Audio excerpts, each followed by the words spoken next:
Out of the darkness comes humanity's worst nightmares. Creatures with an appetite to kill and blood in their teeth. They war against truth, love, logic, and goodness. Although these creatures do not simply go bump in the night, nor are they torn from the pages of mythology.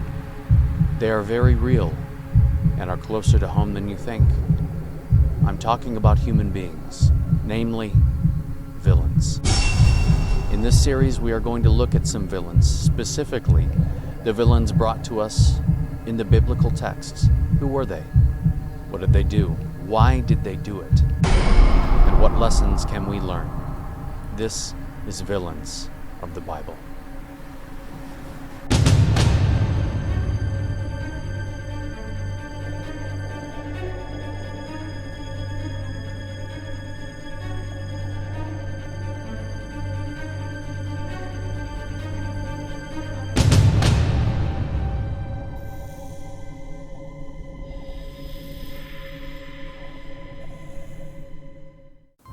The ability of mankind to prop himself up and make himself believe he is greater than the reality is far too dangerous and far too common.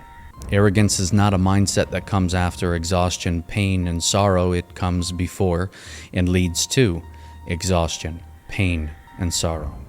It is the intentional grasp on the divine, not a grasp of love and dependency, but a grasp of ownership. Almost every villain has this quality in some aspect, whether it's biblical history, world history, or the villains of your own history. And every single villain who exhibits arrogance against God can trace their source back to their father, the devil, the author of pride and arrogance. Perhaps what makes these villains so evil and dangerous is Satan's use of them for his own purposes. His purpose, especially in Old Testament villains, is the destruction of the Messiah before he can ever come, by attempting to destroy the seed line from whom the Messiah would be birthed, as promised in Genesis chapter 3, verse 15. We saw this in our first villain, Herod the Great, whose paranoia Satan would use in an attempt to kill the promised king when he was a baby. But he would fail. We saw this as well with King Ahab, whose constant compromise with evil Satan would use to attempt to destroy the people of God, the prophets, Elijah included, and more. But he would fail. But now we turn to another villain, whose arrogance Satan would use for his own purposes in an attempt to subjugate and destroy the people of Jerusalem using their vicious and legendary methods like torture, exile, and propaganda. I'm talking about a king named Sennacherib, a legendary Assyrian king famous for his brutality, unpredictability, pride, and accomplishments. Sennacherib was born in 745 BC and became king of Assyria in 705 BC, after his father Sargon II died under mysterious and inconclusive circumstances. Because of this, quote, it encouraged recently conquered areas and vassal kingdoms on almost every front to seek to regain their independence, end quote. That was said by Eckhart Fromm in his book Assyria, The Rise and Fall of the World's First Empire. Sennacherib would spend much of his reign regaining control of wayward kingdoms. One of those kingdoms that sought to shake free of the control of the Assyrian Empire was the kingdom of Judah. This was during the reign of King Hezekiah. Whereas the Bible says that there was no one before or after King Ahab in doing evil, it says there was no one before or after King Hezekiah in doing good. In his time, King Hezekiah showed to everyone he wanted the nation to follow God. So he got to work, undoing the damage his father Ahaz had done. He removed pagan worship locations, the high places. He trusted God and followed his commandments. And after Sargon II's death, quote, he rebelled against the king of Assyria and would not serve him, end quote. In ancient Near Eastern contexts, What this would have meant was Hezekiah no longer submitted to Assyrian authority. He no longer acknowledged their supremacy, and he stopped paying tribute. Instead, good or bad, Hezekiah teamed up with another major power in the world, an enemy of the Assyrian Empire, and that was Egypt. Sennacherib did not take too kindly to this gross treason by Hezekiah. Sennacherib had an empire to maintain, and his godlike arrogance wouldn't let this kingdom of Hebrews show the rest of the world that they could do the same. So he commits to a legendary campaign, the details of which are recorded in many ancient archaeological findings.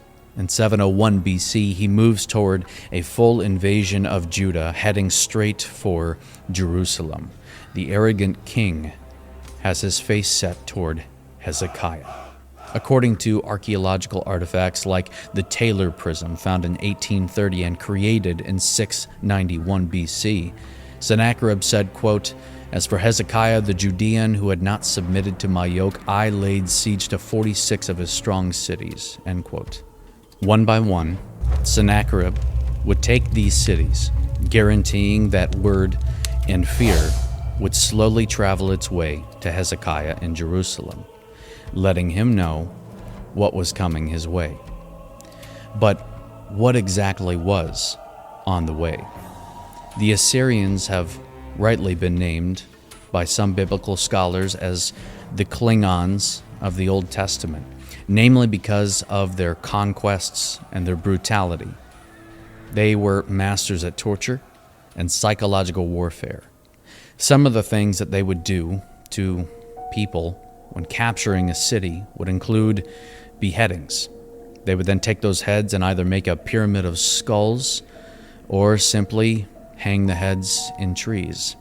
They would flay people alive, painfully cutting the skin off of their body. They would impale people on sharp wooden stakes from bottom to top and leave them there to die slowly so all could see and be warned.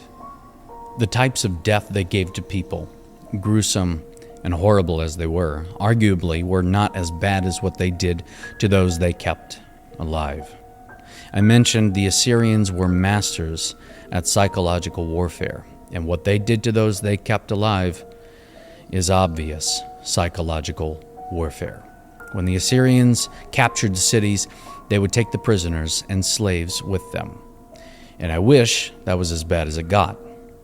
They would take the people and cut off either their ears, noses, lips, tongues, hands, cut out the eyes, or castrate them. And they would make them live out the rest of their lives like that, either sent to a city of Assyria, led by hooks pierced into their noses or what was left, to be entertainment and slaves, or they would do these things to them and simply let them go. Let them go back home, severely disfigured, so they could be living warnings not to cross the Assyrians. That's what villains do.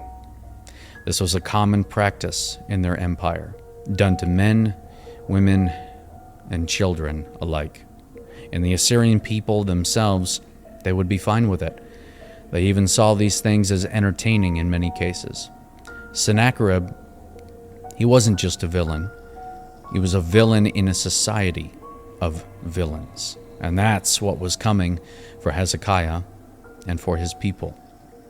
One of the first locations to be besieged and destroyed by Sennacherib was a place called Azekah. It was a well-fortified city, and its fall is detailed in this. This is called the Azekah inscription. It was found during a dig in the mid-19th century at Nineveh. Pieces are missing or obscured, but it does record this, quote, "Asher, my lord, encouraged me, and I marched against the land of Judah. In the course of my campaign, the tribute of the kings, with the might of Asher, my lord, the province of Hezekiah of Judah, like the city of Azekah, his stronghold, which is between my border and the land of Judah. Like the nest of the eagle on a mountain ridge, like pointed iron daggers reaching high into heaven. Its walls were strong and rivaled the highest mountains. By means of beaten ramps, mighty battering rams brought near, with the attack by foot soldiers, my warriors. They had seen the approach of my cavalry and heard the roar of the mighty troops of the god Asher. And their hearts became afraid. The city of Azekah I besieged, I captured, I carried off its spoil, I destroyed, I devastated, I burned with fire." End quote. Sometime after that, Sennacherib made his way to Lachish, Judah's second most important and powerful city. It's also mentioned in the Bible. It was 30 miles from Jerusalem, where Sennacherib would do some of the horrible things that we mentioned before. In fact, he was so proud of what he did at Lachish that he even recorded it in the form of something called the Lachish Relief. This was what could be described as a 6.5 foot tall by more than 70 foot long poster, but instead of ink, it was etched in stone. He had it crafted and positioned in a room at Nineveh, where it pictorially shows what happened at Lachish. This relief is now at the British Museum in London, England. City after city had fallen to Sennacherib and his army's siege of them. And as each city fell, Sennacherib's arrogance grew to godlike stature, if it wasn't already there. After Lachish, Sennacherib sent a messenger to Hezekiah, the Rabshakeh. That means chief cup-bearer. But in Sennacherib's time, the Rabshakeh was more a weapon of psychological warfare, whose job it was to lay siege to the mind before laying siege to a city's wall. The message of the king was simple, arrogant, and most importantly, one of mockery. He challenges the envoys at Jerusalem with a message, warning them that words will not get them out of this one. Their trust in Egypt will only come back to haunt them. And more important than that, he says their trust in Yahweh would not save them from the wrath of Sennacherib either. He calls Hezekiah a hypocrite because Hezekiah tells the people to trust in Yahweh while at the same time taking away his high places. That's where the Rabshakeh gets it wrong, and where Sennacherib shows his ignorance. Hezekiah tore down the high places of false gods, places where Yahweh is not worshipped. The Rabshakeh shows further ignorance and arrogance by suggesting it was Yahweh himself who sent them to destroy Jerusalem. This is, of course, incorrect, and it's obvious psychological warfare.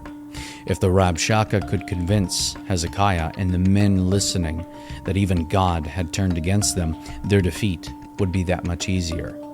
Something to keep in mind, the message of the Rabshakeh is for the people not to believe God would save them, which is something that seems awfully familiar, perhaps something Satan said in the garden.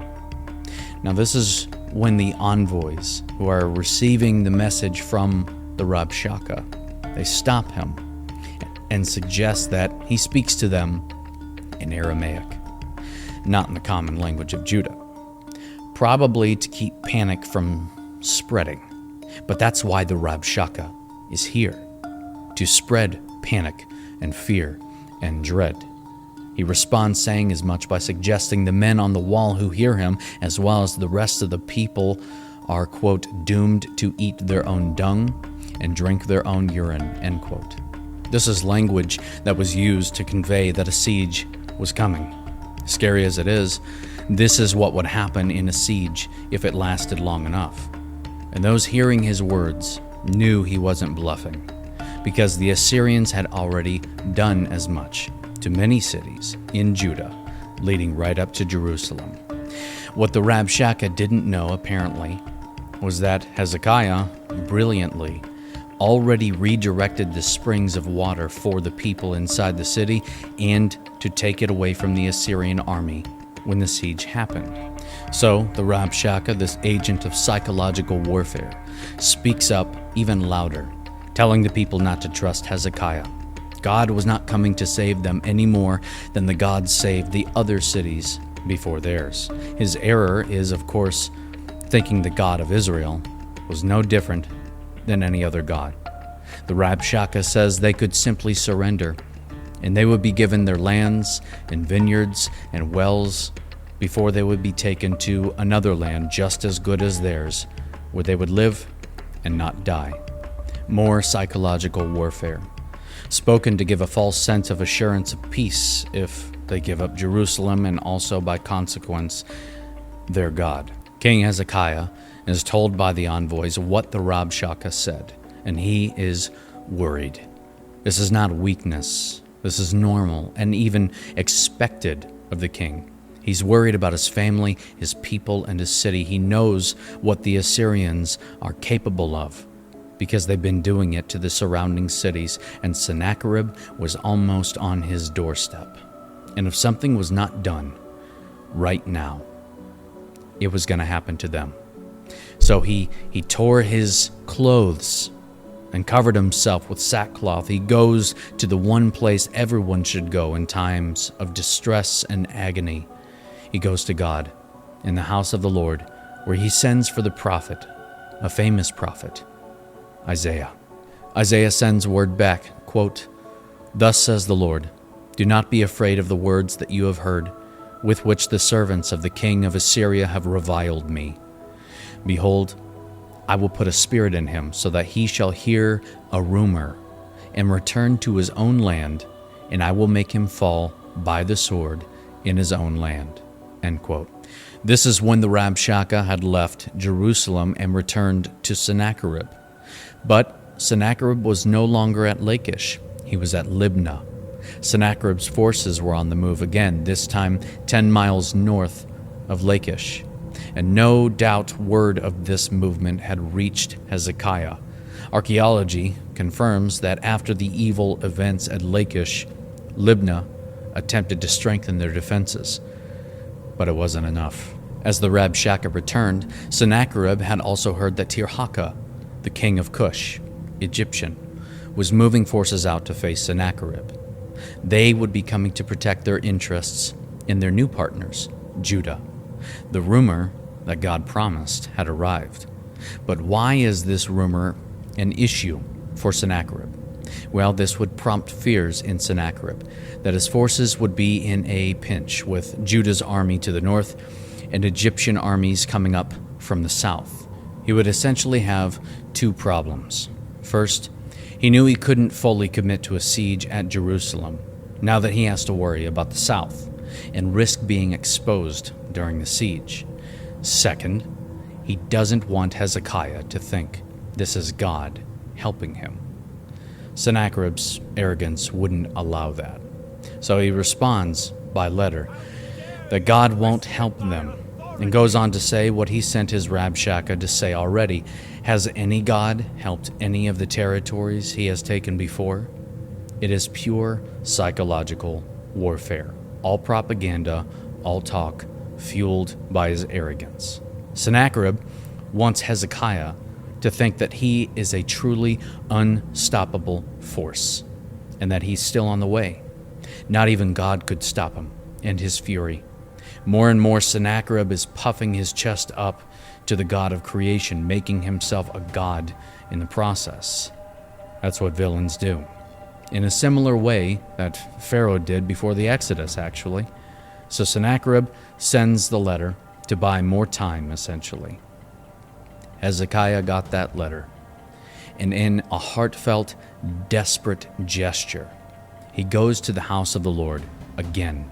He spreads the letter before the Lord and prays. He asks God, who Hezekiah knows has all power, to pay attention to the words Sennacherib is speaking against him, and he asks that God intervene and save them. One must pay close attention to the complete opposite characteristics of these men. One has an astounding level of arrogance and pride. The other is humble and lowly. God responds in 4 ways. First, God says Sennacherib didn't mock Jerusalem. He was mocking the God of creation. Second, Sennacherib will know that he is not the sovereign of history, writing its beginning, its middle, and its end. Yahweh is. Third, God will prove it by, quote, putting my hook in your nose and my bit in your mouth, and I will turn you back on the way by which you came, end quote. That's interesting because, as said before, the Assyrians would use hooks in the noses of slaves to bring them to different locations, and now God will do that to him. And finally, when all is said and done, God says Jerusalem is going to be fine. Life will continue, and the remnant will survive. But why does God bring the remnant up? Because while Sennacherib thinks he's doing one thing, God knows Satan is in the background, trying to do another: destroy the promise of the Messiah. God knows how Satan is using Sennacherib, so he addresses what's really going on. Sennacherib goes to fight the Egyptians, and Herodotus, a Greek historian, records in his histories an interesting event. He said that at night, a massive force of field mice gnawed through the Assyrian army's quivers, bows, and shield handles. This led to a humiliating defeat by the Egyptian forces and prompted the pharaoh to erect a statue of himself in a temple with a mouse in his hand. Now, if this event is true, one cannot be blamed for attributing its providence with God, not Pharaoh's power over mice. When Sennacherib heads back to Jerusalem after being defeated in Egypt, possibly the most intriguing part of this story takes place. God sends the angel of the Lord at night, and he struck down 185,000 Assyrian soldiers. A supernatural defeat of this magnitude would have been a crushing blow to Sennacherib's pride in his campaign against Judah. How it gets recorded in the Bible is very simple, but how it gets recorded in other sources is interesting. Take Josephus, who said about the event, quote, "Now when Sennacherib was returning from his Egyptian war to Jerusalem, he found his army under Rabshakeh his general in danger by a plague. For God had sent a pestilential distemper upon his army, and on the very first night of the siege, 185,000 with their captains and generals were destroyed." End quote. Is Josephus intentionally downplaying God's role here by relegating it to a plague? No. He may even be correct. If we looked at the judgmental actions of the angel of the Lord in Scripture, we notice two things. First, in context of judgment, the angel of the Lord is often called the destroyer, like in 1 Corinthians 10.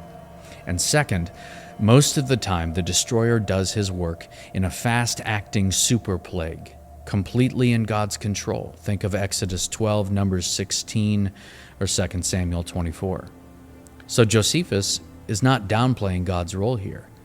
He's actually explaining it with his own understanding. This devastating strike against Sennacherib's army and his arrogance led to his full retreat from pursuing Jerusalem. It was humiliating, and humiliation can sometimes be the only language that the arrogant understands. And as with most arrogant people, the recounting of such humiliating events are told a little different in order to save face. In the Assyrian annals, the Taylor Prism, mentioned before, Sennacherib has recorded, quote, "Hezekiah himself I shut up in Jerusalem, his capital city, like a bird in a cage, building towers round the city to hem him in, and raising banks of earth against the gates so as to prevent escape. Then upon Hezekiah there fell the fear of the power of my arms, and he sent out to me the chiefs and the elders of Jerusalem with 30 talents of gold and 800 talents of silver in diverse treasures, a rich and immense booty. All these things were brought to me at Nineveh, the seat of my government." End quote. Some Assyriologists even confirm that that was an excellent way to say, "I surrounded him, but I couldn't get in." Notice how no mention or remorse was expressed for his fallen 185,000 soldiers. That's because as arrogant people are used as tools by Satan, they also use people as tools. That's all those lives were. They were expendable, and that's what villains do. From there, Sennacherib would continue to have problems in his empire, specifically when it comes to Babylon. First, in 693 BC, he captures the enemy king from Babylon. He brought him to Nineveh, and he put him on display at the gates of the city, chained to a wild bear who would slowly devour him. This was entertainment for the Assyrians. Then, in 689, he made an unprecedented and somewhat unpopular move and showed his arrogant brutality was alive and well. He moved in and destroyed Babylon, leaving it in ruins. He boasted about it by saying, quote, "The people, young and old, I did not spare. I filled the city squares with their corpses. I handed the property of that city over to my people, and they kept it for themselves. My people seized and smashed the gods dwelling in its midst. I destroyed, I devastated, and burned the city and its buildings." End quote. This was mostly unpopular because Babylon was sacred to Assyria, especially since the Enuma Elish was popular among the Assyrian people. The Enuma Elish was the creation myth of Babylon. So Sennacherib adapted the creation myth to fit Assyrian culture, replacing Babylon's creation as the center of the universe with Assyria, and Marduk, a Babylonian god, with Ashur. This new document was spread throughout the empire, which was received as positive and negative at the same time.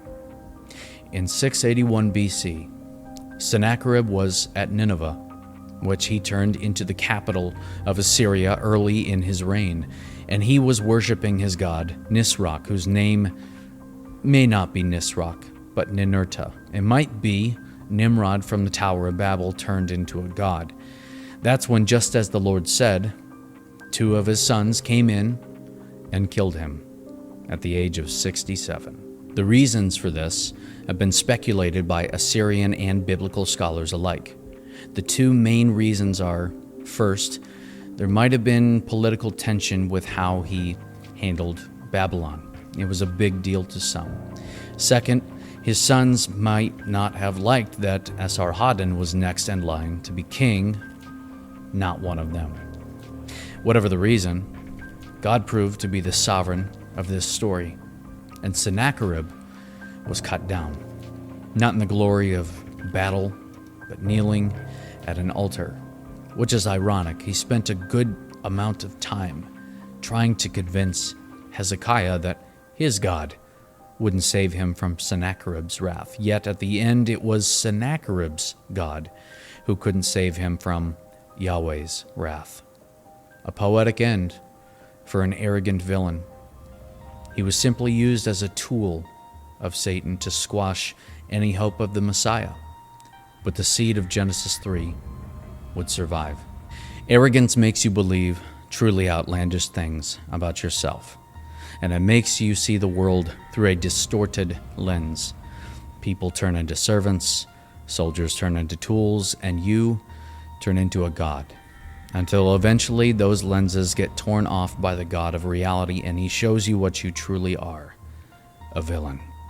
These stories are brought to us in the sacred pages of Scripture to show us God's undefeatable might and clear warnings of those who follow in the steps of villains.